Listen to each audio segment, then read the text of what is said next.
Hey everyone, it's Allen Ramos from GLAAD, and so excited that FX original docu-series called Pride is finally here. The first 3 episodes will be available May 14th, and then the following 3 episodes will be available on May 21st. And this is a 6-part docu-series that takes us back and gives us a glimpse into the lives and the world of the early trailblazers and people who fought so hard for us early on. So it goes from 1950s all the way through 2000s. And today, I'm so excited to be talking to Christine Vachon, one of the amazing executive producers, and then 2 of the film's directors. We have Kalin and Andrew Ahn. How are you all doing? Excellent. We're good. Well, first off, before we get into Pride, the 3 of you sitting here, I just have to thank you for all that you have done, creating this amazing content, amplifying these stories for the community. So thank you all for that. Christine, as one of the executive producers of this, obviously these stories, it's not the first time that they're being told, but it's so important that we do continue to tell them and remember the people who came before us. Tell me why you personally wanted to kind of be a part of creating this whole project. So, when I was originally approached by the original production company, Refinery 29, by a woman named Erica Winograd, and I thought, if Killer's going to get involved in something like this, I don't want to do that the archival clips. I mean, I love those docs, don't get me wrong, but I really thought this could be an opportunity for us to not only do a kind of deep dive and tell stories that people really were not the obvious ones, for example, but also the opportunity to allow directors like Tom and Andrew, and Cheryl and Yancey and Alex and Anthony and Ro to really put their own imprint, bring their own kind of perspective on a piece of history. And, I wanted to tell, I don't know, in some ways you could say it was the B, like what we know as the B-sides, which are really the best hits, Andrew, just as a matter of fact, like every other director pretty much got to pick their decade, but Andrew was the last director we brought on board, and we were so delighted to get him. And he was like, "Great, so could I?" And I was like, "It's just that you just get the 60s." I was very happy to get the 60s. But I mean, the 60s is a really good example because I think people think that the Pride movement started with Stonewall. Mm-hmm. And I think that one of the most amazing things that happened with the series is a lot of the directors found, they discovered things themselves that they wanted to bring to the forefront. And obviously I'll shut up and let the directors actually speak for themselves. But watching that unfold was a really exciting part of the process. No, thank you for sharing that. And I love, so part 1, directed by Tom, 1950s, which kind of kicks it all off. Tom, what was it like for you to not only be a part of like kicking the whole thing off, but also to go back into the 1950s? Because I know when I watched the episode, I got a little preview, everyone, that there was a lot of things that I wasn't aware of, and maybe I had heard rumblings of, but this really does such a good job of really showing us what it could have been like for someone who was queer or of the LGBTQ community who, grew up and came up in the 1950s.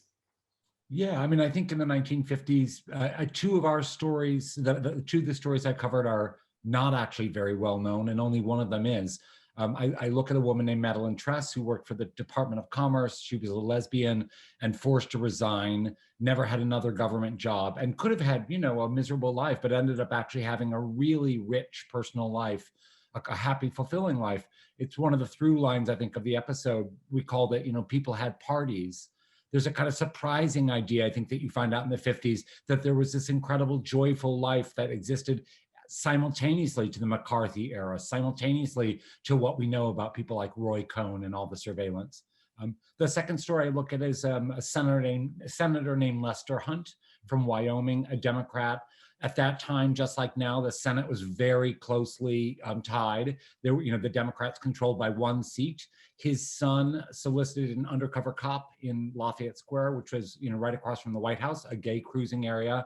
And the Republicans used the son's arrest for, homosexual proposition against his father, which drove this Democratic senator to commit suicide. Very few Americans knew this. I didn't really know this case happened. I had known of the book called Advise and Consent, but did not know how it had been fictionalized. The only story, interestingly, that's widely known that I covered is Christine Jorgensen, of course, who's one of the famous trans people of the 1950s, sort of misunderstood to be the first trans person, but of course, that's not the case. There were many people that preceded her transition, but she, really grabbed the limelight. I think, it was very fun.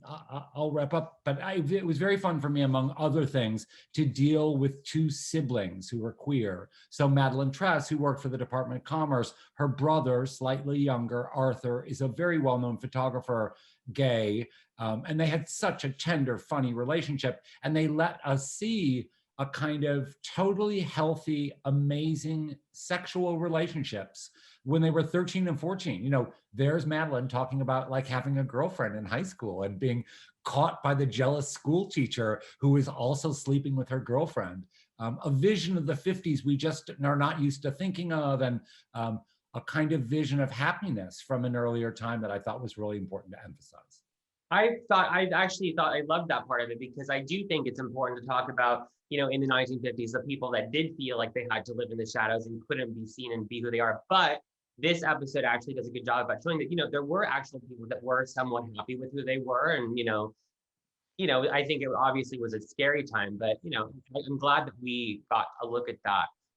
Andrew, for you, 1960s, well, now the cat's out of the bag. You didn't get to choose 1960s, but that's okay. It's a good one. What was it like for you? Because like Christine was saying, the 60s is such an important time when it comes to LGBTQ history. Yeah, it was actually a little daunting to do the 60s, because I knew that there was so much going on in the country at the time, with the civil rights movement, with the Vietnam War, the hippie philosophy. The country was going through so much, and underneath this all was this growing politicization, growing social community of LGBTQ people. And I think a lot of people think of Stonewall as the beginning, but there was so much happening throughout the 60s that really built up to it, with the homophile movement organizations like the Mattachine Society and the Daughters of Bilitis, but then also these uprisings in in cities across the country, like Compton's Cafeteria Riot, the Dewey Sip-In, that weren't necessarily covered by the press in any significant way. And so, a big part of our process was doing this research and speaking with people who had, done the research, who had been to Compton's, who had spoken with people who,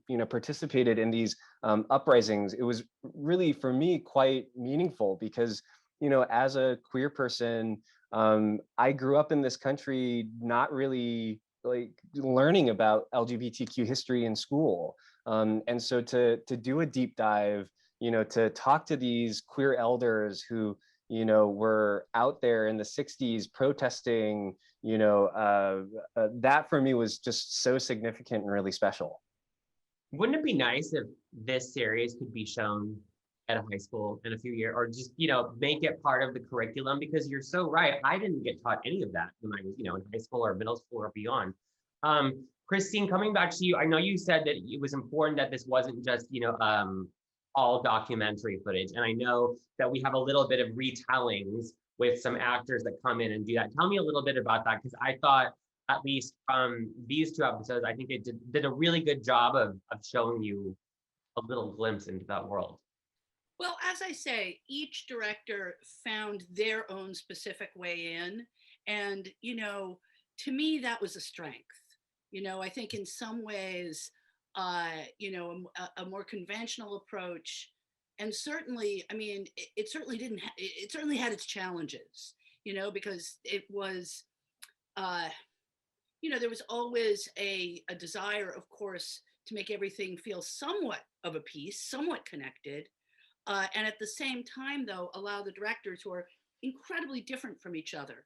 I mean, both Tom and Andrew are not documentary directors. You know, they are both, you know, narrative film directors.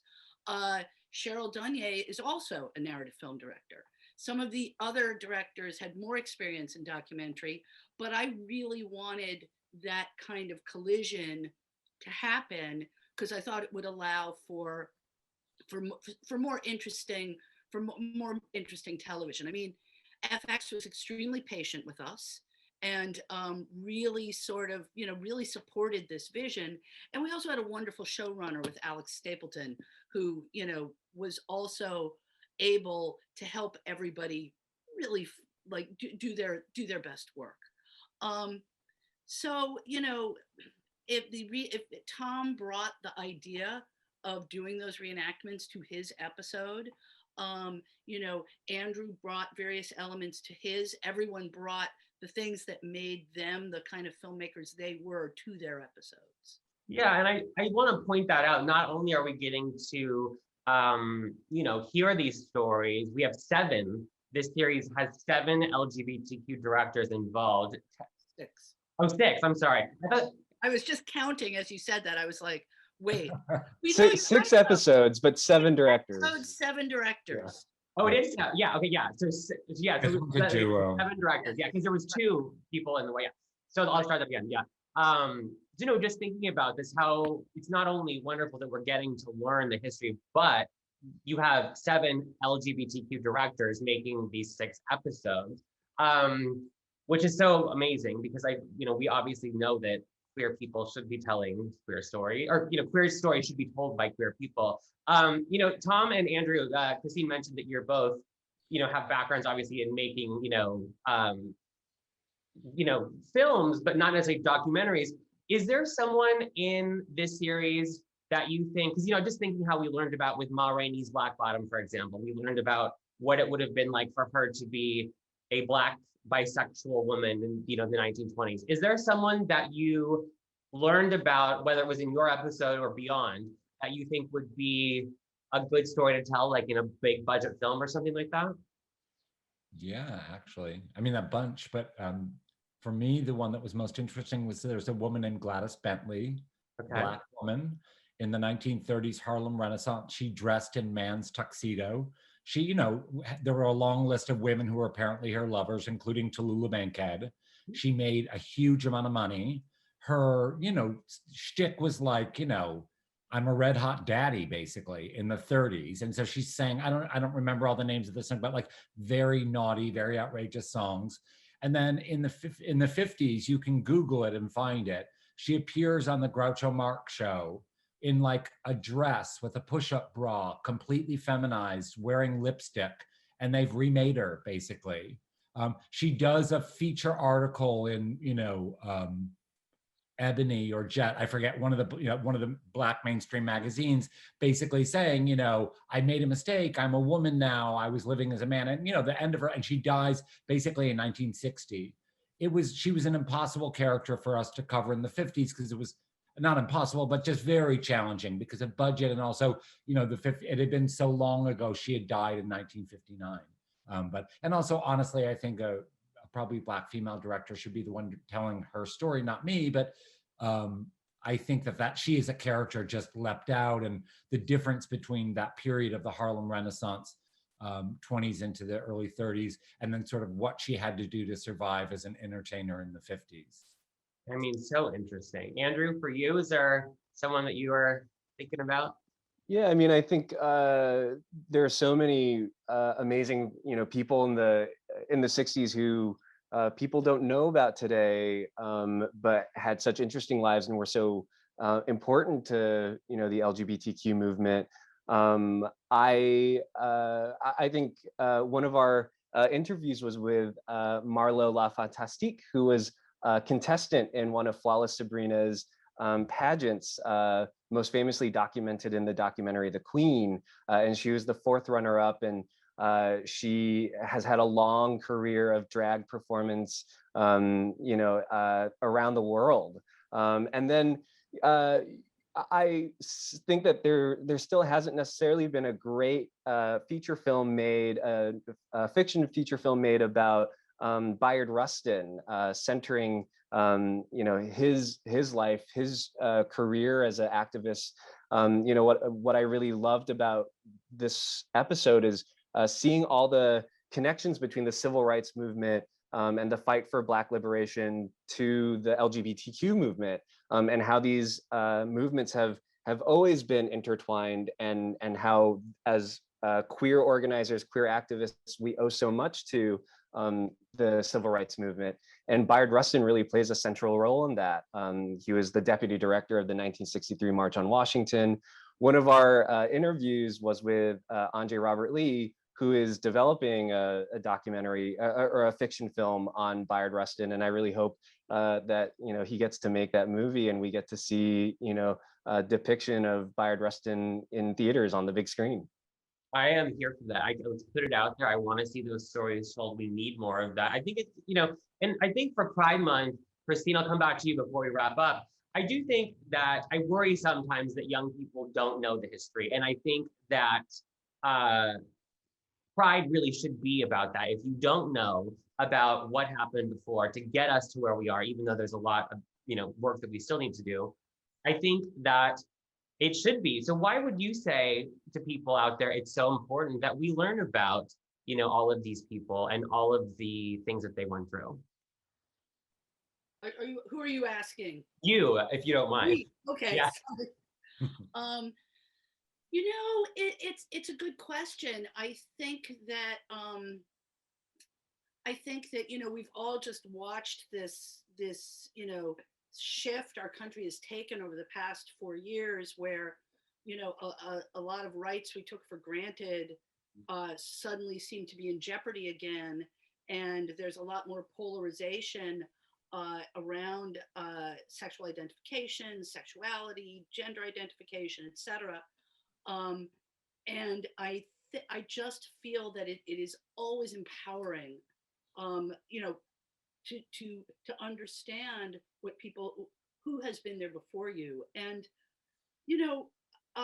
as enlightened as our country still seems to be, we're still hearing terrible stories of bullying of queer or trans people, of kids who think they're alone.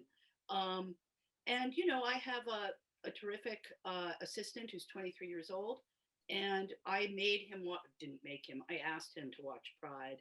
And he really, he luckily really responded to it. But I think also a lot of his response was like, I just didn't know that. Mm-hmm. I really didn't know about these people and what they went through. But also, as I think, both Andrew and Tom have said, the joy that people still were able to find in their lives, and were able to have those lives, even in the face of that kind of oppression, which is ultimately the most empowering thing of all. So well said. Tom or Andrew, did you want to add on to anything of what she said before we wrap up? No, I mean, I just think that Pride is, it's the last thing that one of my interviewees that I share in common with Andrew, Susan Stryker, says in my episode, which is just, that Pride is, I think when we have justice, we can really have, full pride. That the idea that Pride is a kind of state of celebration that we should be in, we're not there yet. There's it's a process of moving towards equal rights in a kind of really broad way. Very well said. Well, the three of you, it has been an absolute pleasure. You all have done such amazing work for the community. So thank you so much. And just a reminder, everyone, that Pride, which is an FX original docu-series, will be available for the first 3 parts on May 14th, and then the following 3 parts on May 21st. And just a reminder, the day after, available on Hulu too. So thank you so much, and hope to see you in person soon. Thank you. Yeah, thank you. Thanks so much.